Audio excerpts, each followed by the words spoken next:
Welcome everybody to Beers with Bill, and I'd like to welcome Rob and Sam, and for their launch of a Wax Poetic on our show. So, Rob or Sam, which one do you want to take it away? Well, it's Rob's play. I'll let him take it away. So do you want me to just jump into Wax Poetic for you there, Bill, or what are you thinking? I'm thinking if you want to talk about I've got the beer cracked open. If you want to talk about the beer, that's great. If not, I've got a whole pile of questions I want to ask you guys. Yeah, sure. We can. How many people actually got Wax Poetic? I know a few people we sold out this weekend on the bit we released. Trying to think like why I asked you to do this project with me, Sam. Like I don't even know why. I think it was just Funk Fest. Yeah, it started as Funk Fest, and it was Close Your Eyes and Count to Funk, and then it morphed into Wax Poetic. Yeah. The original one was the Close Your Eyes and Count to Funk. And then you wanted to do, but I kind of got. I think it had specifically to do with Funk Fest. Like you wanted to have like this that launched it. Yeah, exactly. Because this was supposed to be annually released for Funk Fest, but the first bottle release was like last year when it was canceled anyways. So it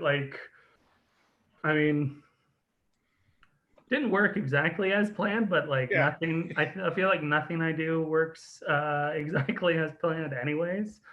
But we're surviving. We're surviving here. But Wax Poetic is a Solera project, so I'm sure some of you guys are. I'll take out usually 40, maybe 50% of this base beer out of barrels. And then I take fresh beer that I've already made and I top that back up. So essentially the beer is just continuing to change year by year. We do this once a year, take some out, add some back in. And so the barrels are never fully emptied. And the culture in there is just constantly maintained. And I'll empty the barrels and then within a few hours, they'll be topped back up with liquid again. So it's just this essentially forever project that, it'll go on probably until I die, because then I don't know who will do this. Maybe Sam. Sam will probably outlive me. He can continue it on. But it's a traditional method that they use it sometimes in wines and ports as well. Obviously with Wax Poetic, it's a mixed culture, mixed fermentation beer. So very different end product, but essentially kind of just a fun project that I wanted to play around with. And I did have originally a Solera that I was working on. It started in my basement here at my house in 2015. And part of that original, pretty much it was like a 15 gallon, so 60 liter batch, actually ended up in the barrels with the original Wax Poetic. I just kind of morphed Farva, which was my original Solera, into Wax Poetic just to kind of kick it with a healthy mixed culture that was already established. And I did release that beer Farva, I think once through Short Finger, but it went through 3 or 4 different iterations, generations that I did prior to Wax Poetic. So technically it's 2015 at this point, but Sam and I originally brewed it 2 years ago at this point, right? 2019, the actual Wax Poetic. And did we add Limberlost to it at one point? We did this, I think it was in the summer. Yeah, because you had a keg and we sent a keg back. Yeah, because I sent you a keg of Wax Poetic for the tap room there. And then you filled it with Limberlost. and I added that into our punch-in, which has Wax Poetic in it right now too. So the hope is over forever, it'll just be like an expression of short finger, but also now having Limberlost, so it'll morph into hopefully more of a expression of both breweries instead of just short finger. Because really, I find as the barrel program kind of gets bigger and bigger, everything is sort of turning into varying degrees of Lando in my barrel program right now, which I really love, but you do need a little diversity in the bottle selection. People are fickle and want to try different things, not just drink Lando, unfortunately.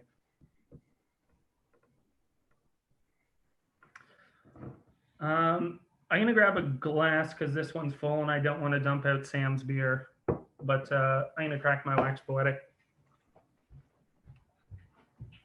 Sam? Yep. Well, he's doing that. I have never heard the story of how you and Rob actually met.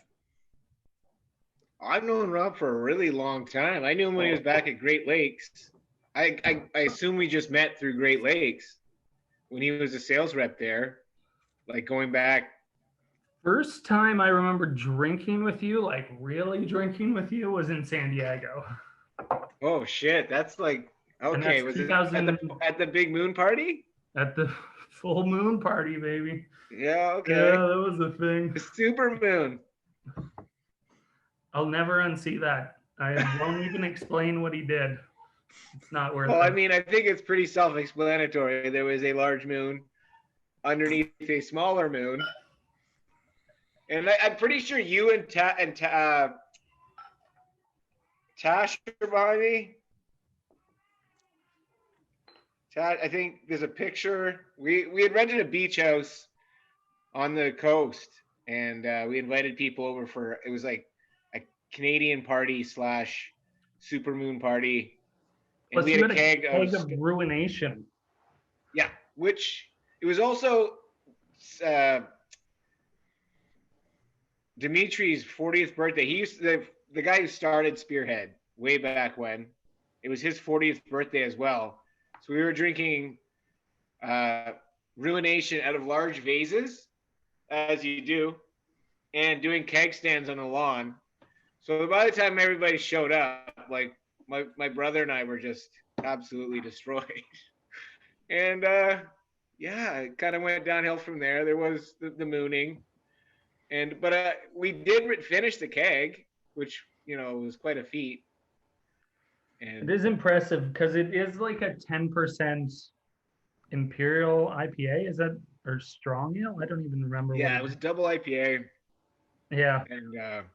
And they were doing keg stands of it. It was it was a sight, that's for sure. We were much younger. We were much younger back then. That was like 9 years ago. I think it was 2012 or 11. Yeah, it was like 9 or 10 years. It was a while back. Yeah, that was a great CBC though. That was amazing. Was a good one. It was a good one. Oh man. That was my brother still worked for Taps, so it was quite a thing for the two of us to go down there and hang out together. That was awesome. There was a boat cruise. Oh, what a trip. Yeah, that was a good trip for sure. I don't know if we actually would have met before that. If that was 2012, that must have been. Yeah, like I just knew. I think we knew of each other between Great Lakes and Sawdust and Taps, and yeah. But I was at the Taps was right across from Great Lakes, right? Yeah. So there would have been like some crossover there, and working with Troy at both ways, like. But I mean, it's been so long. I don't remember how far back. And then it sort of just grew from there. Yeah. Yes, it did. I think you were one of the first collabs I actually did as Short Finger, like completely illegally. When you still had the. When it was just like me homebrewing in like pretty much a garage with like construction debris everywhere. It was a lot of fun though. That was a great one. It was a good one, yeah. But yeah, you were pretty close. I think I did some stuff with Great Lakes back in the day because Tomas was still over there and Lackey. But yeah, you were definitely first in the door with short finger collabs. We had those sub sandwiches. Those pizza subs. Tomas knows.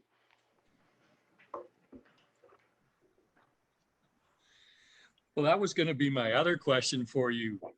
When did you do your first collab, and what was the motivator for the two of you to work together? I needed to pony in on somebody having an actual license to sell beer. Like legit, that was definitely the reason why I was doing collabs then. And I like Sam. He's yeah, I mean, I think yeah. the sort of the impetus of a lot of collabs is just friendship and then wanting to hang out and an excuse to do so. And I was excited for Rob and seeing his new space and getting up there and seeing what he was doing. And it's always nice.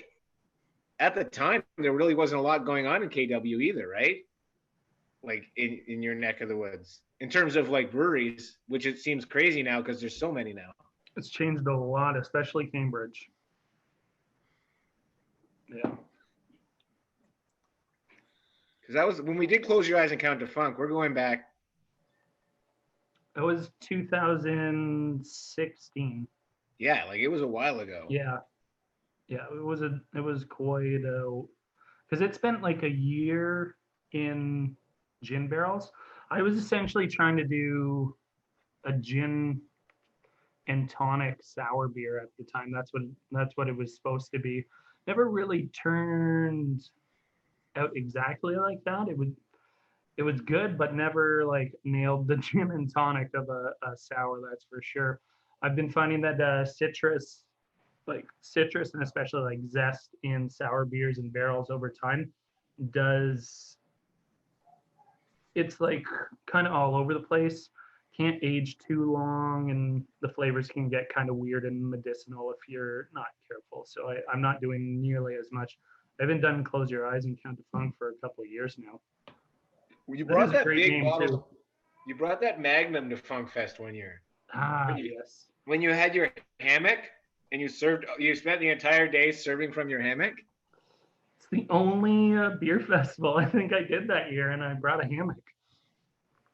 I thought that was amazing. The problem was people walked by and missed me all the time because I was very low to the ground.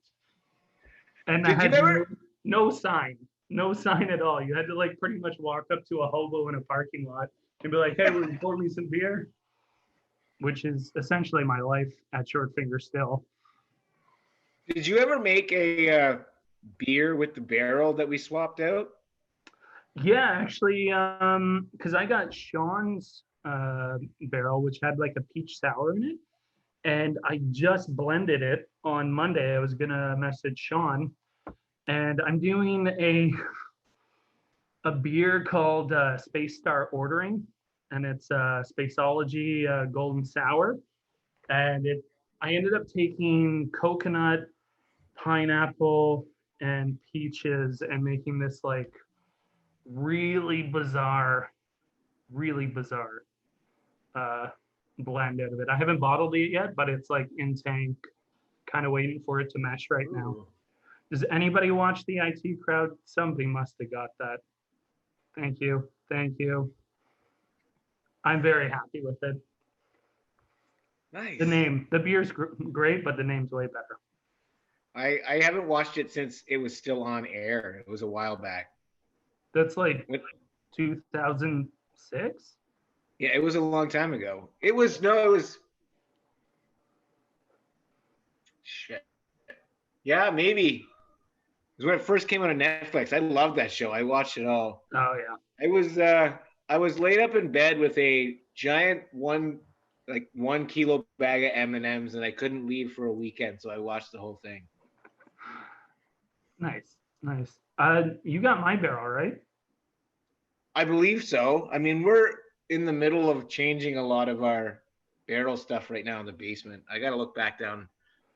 Once March hit, like we lost all half of our guys and we never really, when they came back, we were behind, and then they all left. So we're in the middle of inventorying everything that's in the basement and sort of reimagining what we're going to do with our barrel program and how that's going to go. It's going to be a little bit more tightly focused. We had a lot of barrels that we just had to get rid of because for a while there, we just didn't have the people. And, you know, if you don't take care of it, it can go sideways pretty quick.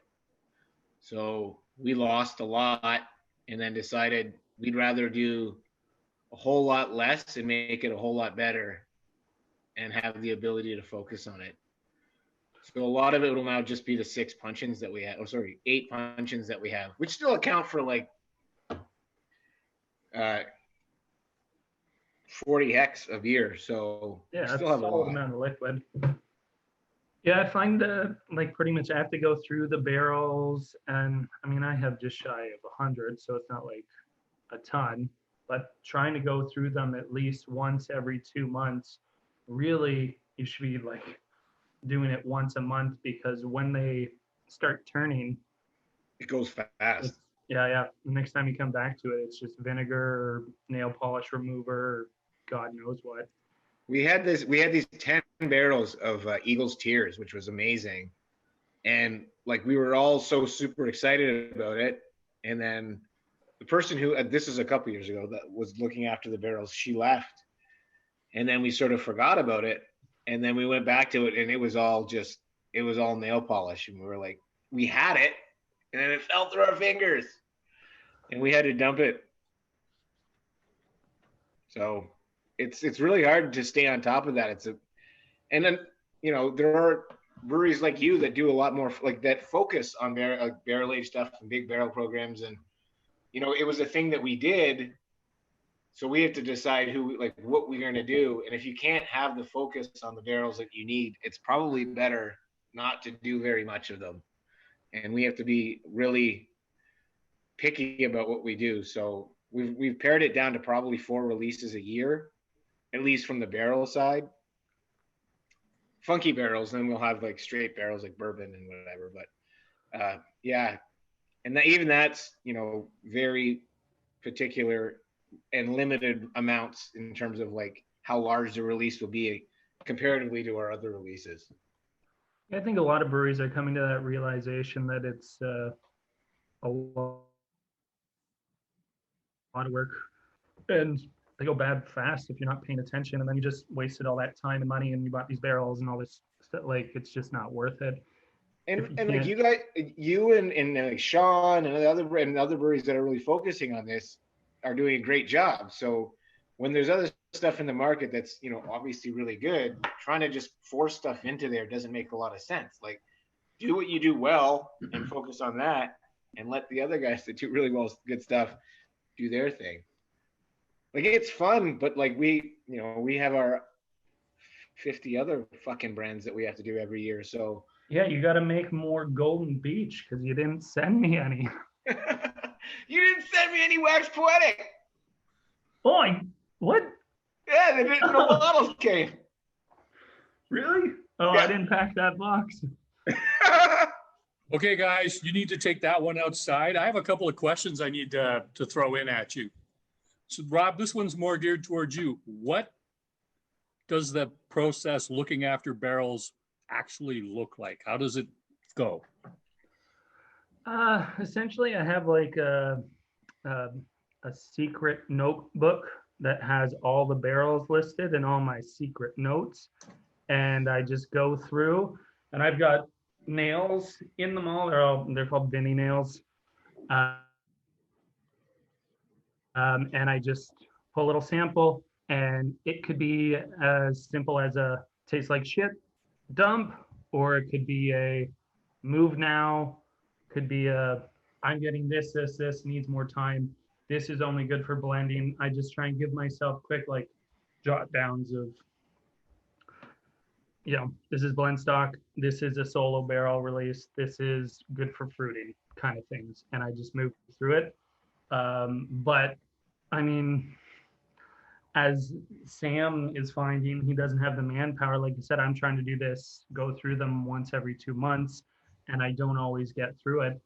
I mean, it's just me doing it, and as we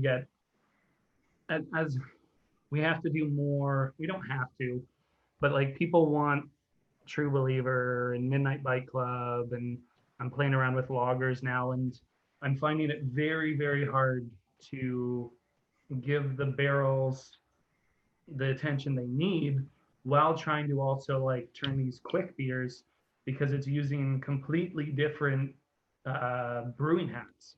Like they're just in different worlds. They're very like they're related, but they're not the same thing. So it has been a struggle, and like I've been to the basement at Sawdust and like what it used to look like down there, and you've got a whole production facility upstairs in that place. I can imagine it's very easy to just forget about going down and checking barrels for a very long time when they're in your basement and you're just trying to kick out Lone Pine. So it's I mean, diligence and notes per usual. If you're a home brewer, take notes. Your beer will get better. Thanks, Rob. Then there's the other question. What is the control that you use when you're swapping and blending? Or is there any control that you use? I don't have a control. It's just my palate. Usually I have a good idea of what I'm going for. So that makes it simpler. The ones that are much tougher to work with are when I'm trying to do neutral blends of Lando, just because I have to pull from so many different barrels to try and then piece together something that is a neutral and in the A series of neutral Landos that we do, which are like my favorite days because it's my favorite beer we do. And I will often, if I'm going to do that blend, take an old bottle of neutral blend Lando and drink it, and then kind of reset my palate that way, knowing what I'm looking for to move forward with. So I guess that's kind of the control, but that's usually like the night before, the week before, so I get my head in the game, you know. And then a question for both of you.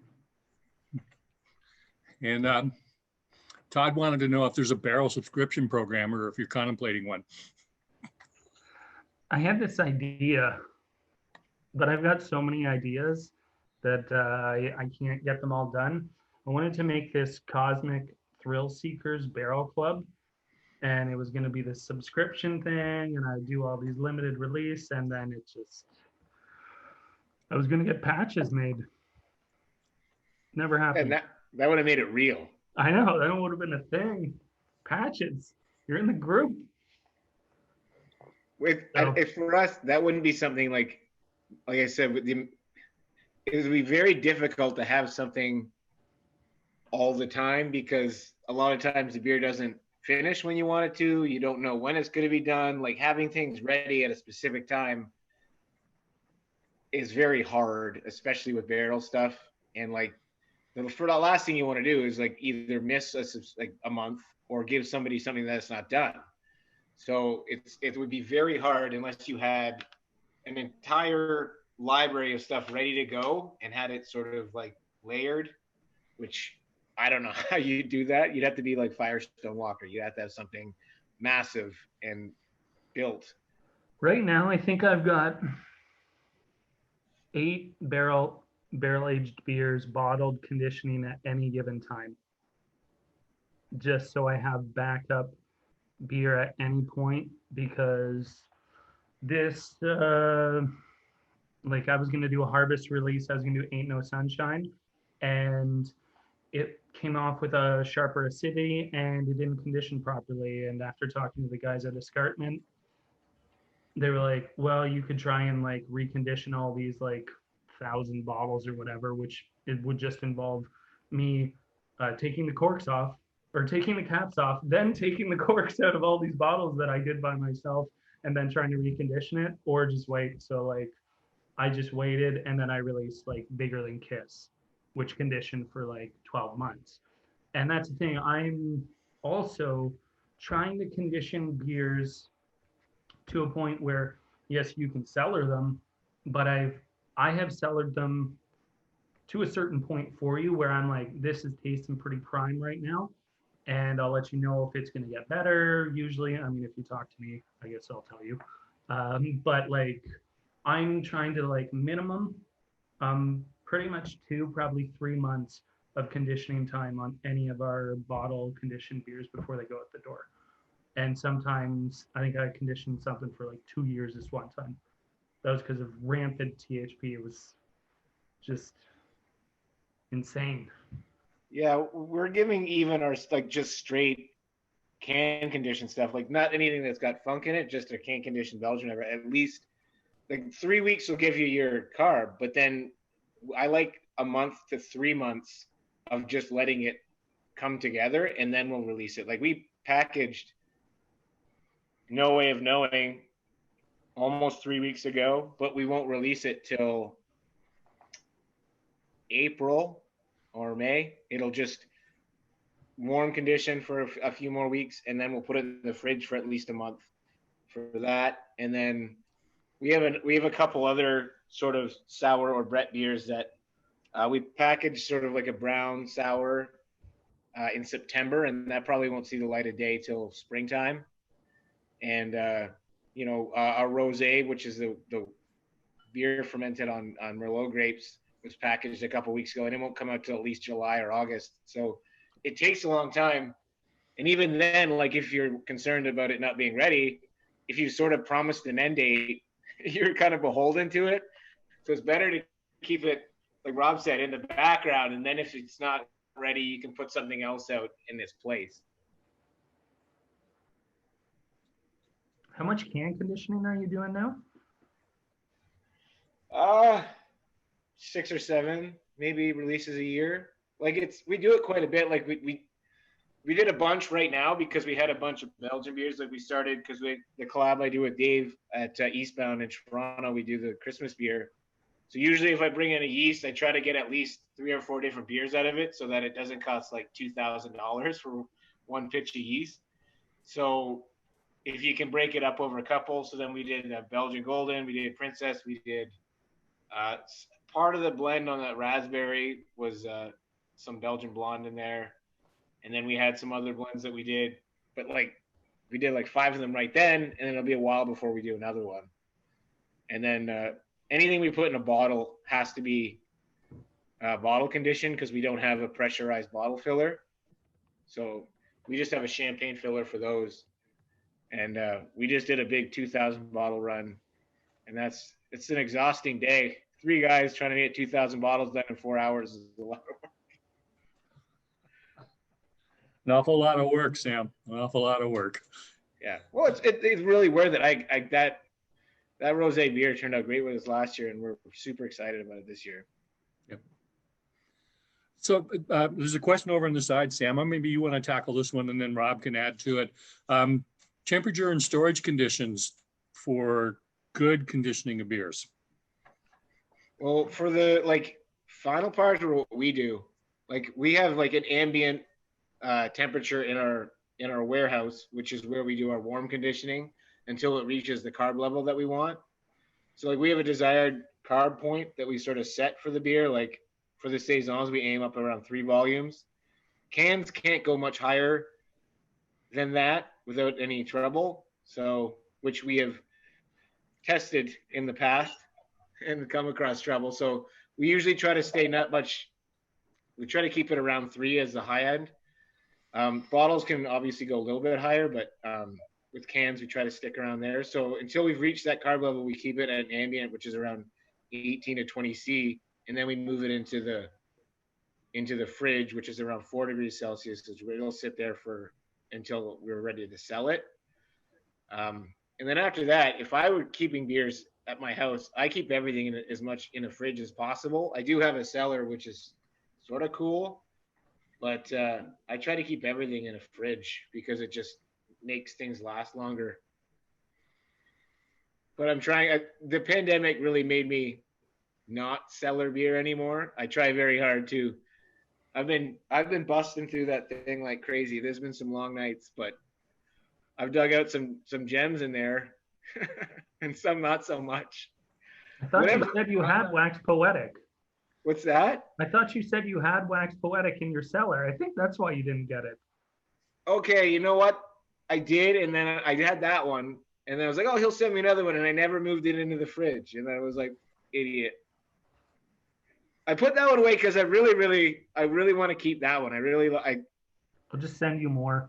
Actually, there's not a lot of bottles left from the original release, and I do want to be able to vertical this. It was I quite like that bottle, and I felt like it's one of the few things that I actually cellared last year. So we have a pretty similar conditioning kind of thing where we're pretty much whatever the warehouse temperature is. So right now it's 16 degrees in the warehouse because it's really expensive to heat that place, and no one's allowed in it other than me and Mike anyways right now. So Mike can wear a sweater. And then in the summer we condition really fast because it gets like 25°C in there on the hot days. So like I've had cans like carbonation ready in like 3 days, no problem, in the middle of the summer.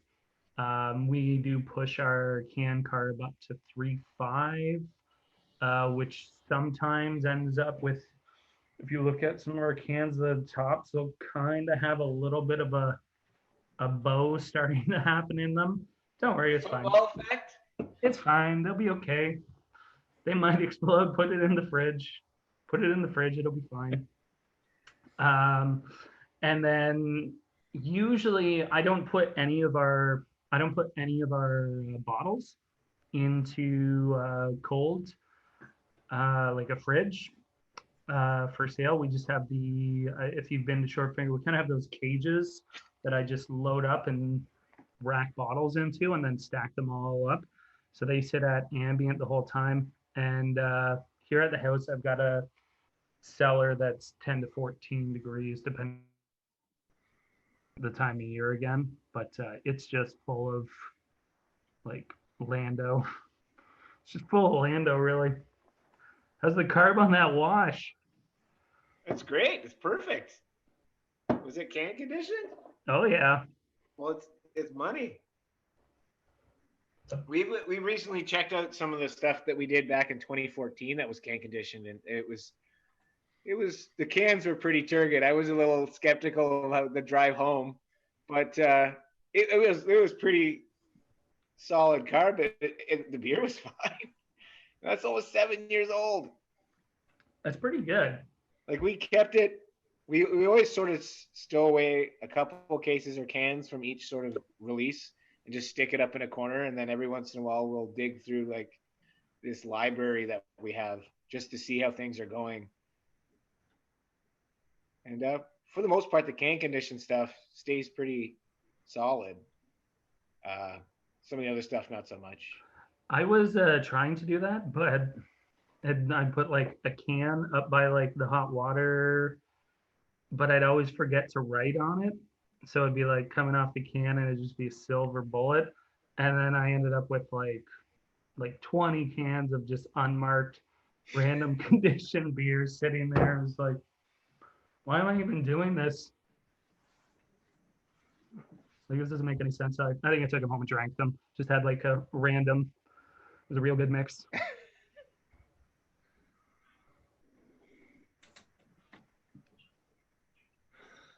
Rob, there's a question further back. Is there any consideration for collaboration with Reverend Sparrowworks?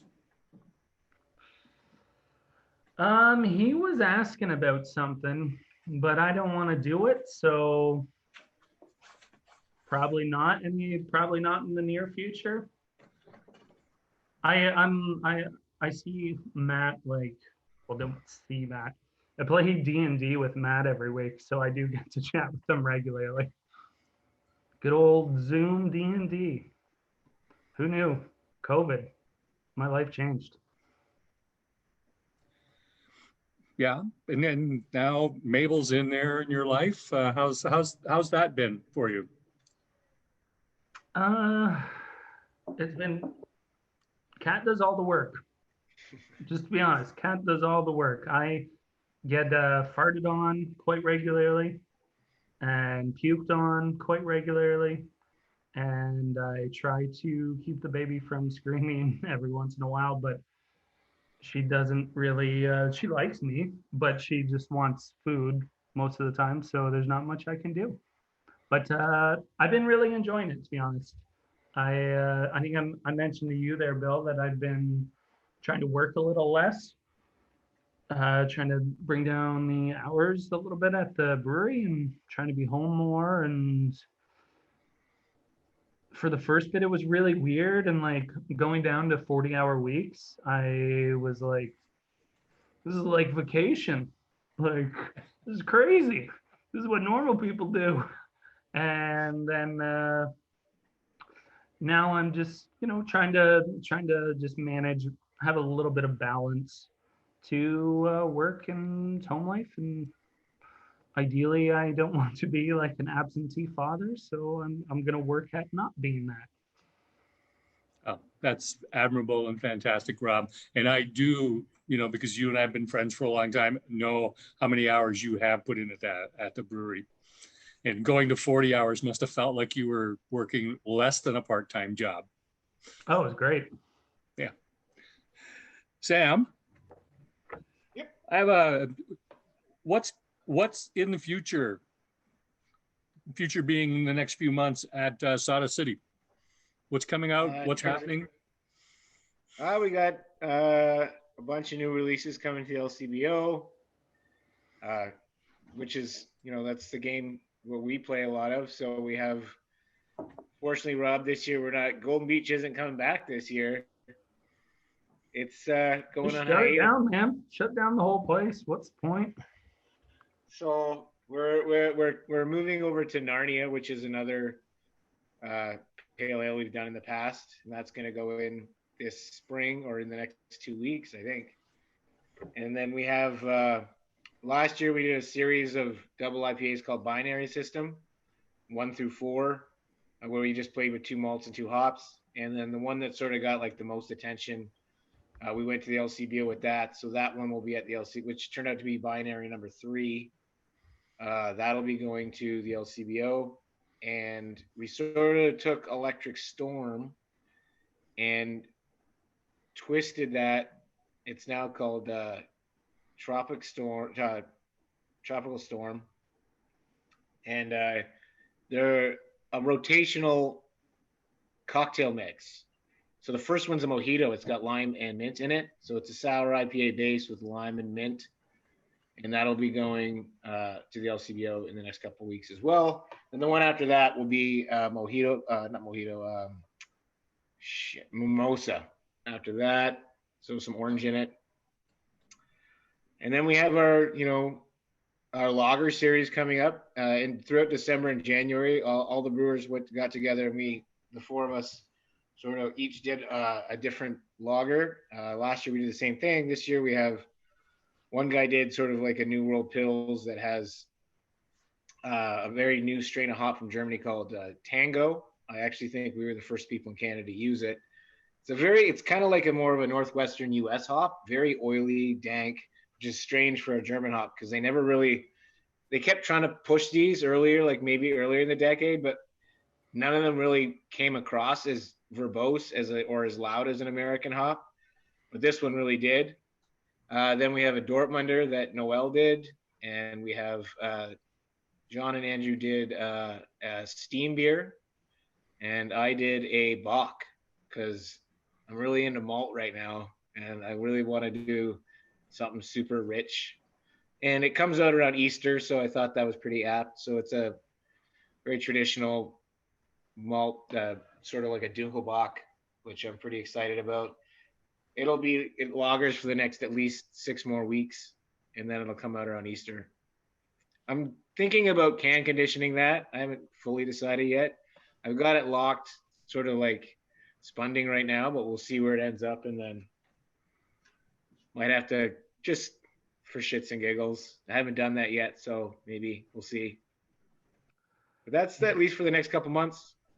Lots still happening, and we sent out our first beer club memberships last week, and people are just sort of getting them now, and that's always exciting. So, yeah, lots going on.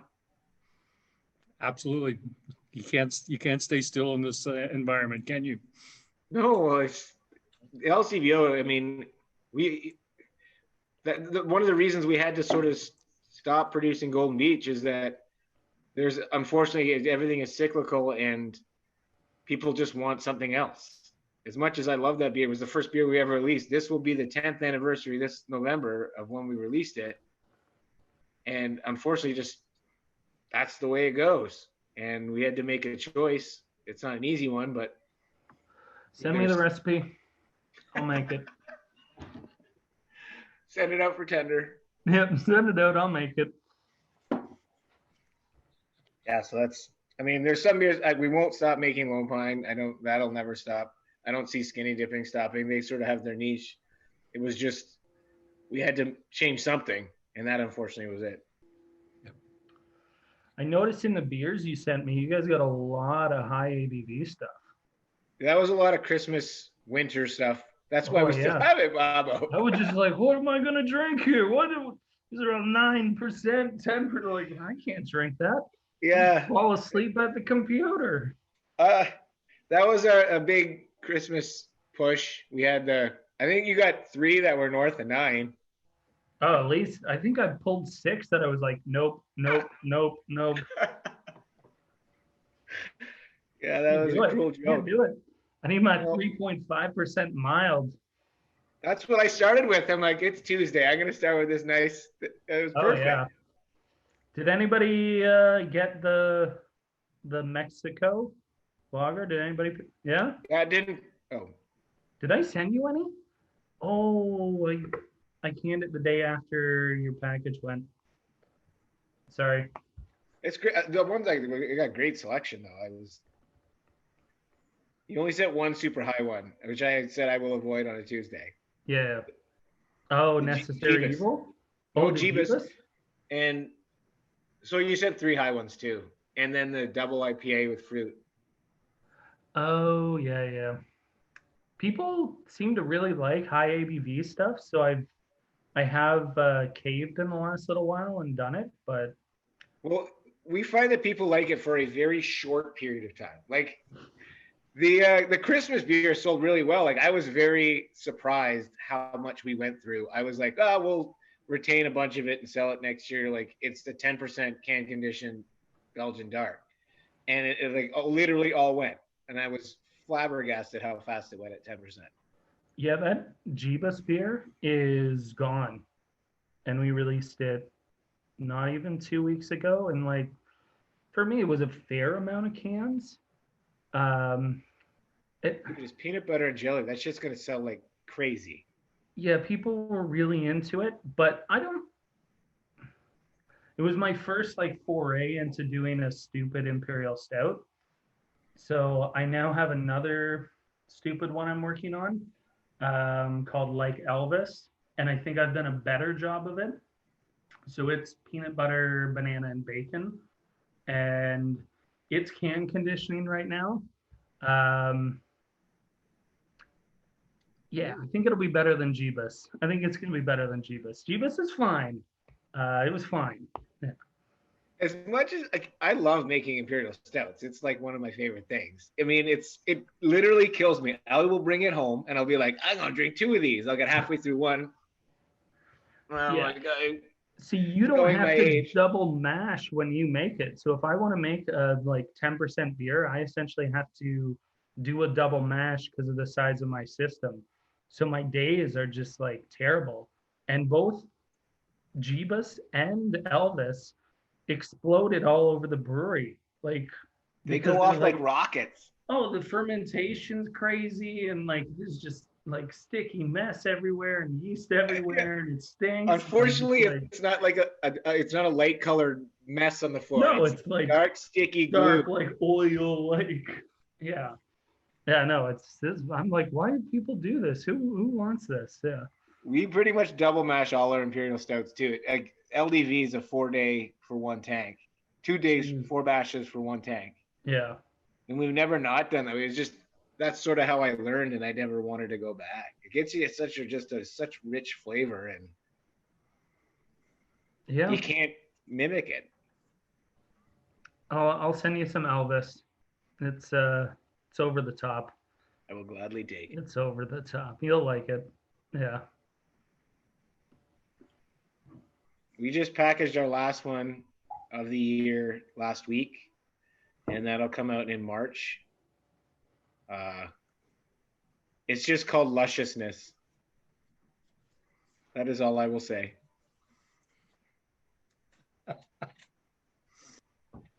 Letting the cat out of the bag there, are you? It's a tasty treat.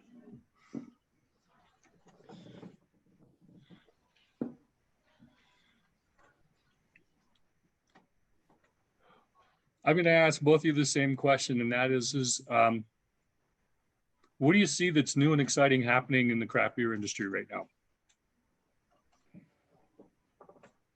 You go first. I just think the actual sheer variety that's available to people, and sort of how nimble everybody was in reacting to the pandemic and making the best of a bad situation, like the mail order stuff, moving to the Zoom online stuff, just shifting and moving and being creative, and just, you know, the no quit attitude, just figuring out how to make it work, which is sort of where craft beer started. Like, just people having this, you know, dream that they needed to get done, so they figured out a way, and no matter what you throw at it, like, yeah, it's the end of the fucking world. I got this. I'll figure it out. And they, for the most part, like a lot of people have, and it's been great to see, you know, that, and everyone still stick together. And I mean, it's been a tough year for a lot of people, but I think a lot of us still, you know, did okay and came out of it the other end, and hopefully will continue to do so. Rob? That was very nice sentiment. That was good. Yeah, that's way better than my response. I should have gone first. You got a chance. On the beer side, to be honest, I'm actually a little discouraged. But more on the positive side, I'm happy to see bottle shops from these bars as their kind of pivot move here to like survive through this shit, as like breweries are doing everything they can to do these home deliveries and stay alive too. So are these bars. So like, well, not bars, because Sidewalk here in town, Mark there, I think he's doing a really good job. And I think it's really interesting and potentially really good for craft beer drinkers as a whole, for like, if you want to get really good beer that you can't just get in the LCBO, and I know you're mostly in the LCBO there, Sam, sorry. But if you want to branch out besides just the shit you can find in the grocery store, the LCBO, like, because every time I go to Princess Cafe and steal all his empty can trays so I don't have to buy any, he also gives me a random like beer to try, and I give him something too, and then I usually buy something that I'm like, oh, I would never have gotten Rorschach's beer. I would have never, you know, who knows, all over the place. So I'm really liking that side of things. I think a few adjustments will have to happen in terms of pricing and understanding retail as they move from a bar situation to a retail situation. But I think it's moving in a really good direction for anyone who's into craft beer.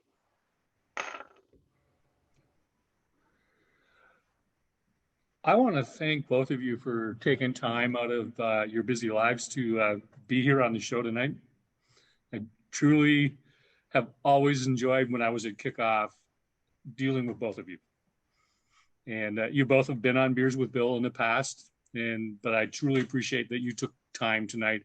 And thank you for sharing with us your thoughts and your story and sharing Wax Poetic with us. Thank you. Thank you, Bill. And thank everybody for coming. This is the least amount of tears for a Wax Poetic event. Yes, I know. No poetry. There was no crying. What? Well, you guys can do poetry. I'm gonna actually stop the recording now and open it up